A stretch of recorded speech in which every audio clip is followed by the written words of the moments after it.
If you want to become a mobile machine learning expert, then subscribe to this channel and check out our mobile machine learning courses available on Udemy. The discounted coupons are given in the description.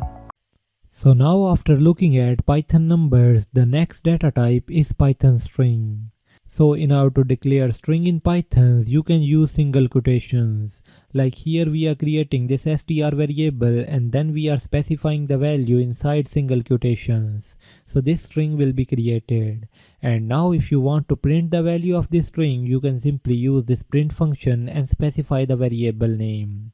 And after that, if we are going to run this cell, you will be able to see the output here. So there you can see we got this value hello world. But apart from that, we also got these values here. So here we have performed few operations on Python strings and we got the output here. So let's cover them one by one. So there you can see after printing the value of this string, we are showing the value which is present at the index 0. So in Python, we can treat string as an array of characters.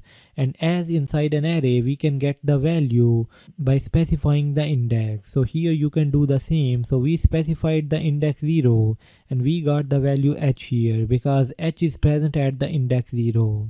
And then if you want to get the substring of this string or you want to get a portion of this string, then you can get it with the help of this slice notation.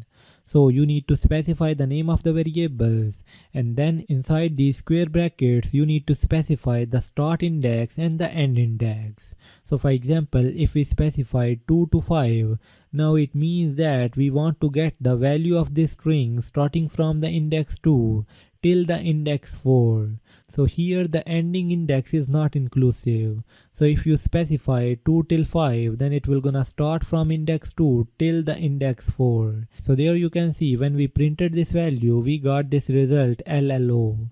And this notation in Python string is called slice notation.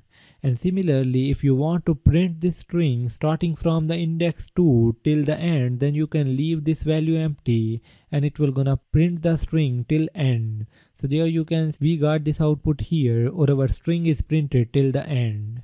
And now if you multiply your string variable with any integer value, you will see this output.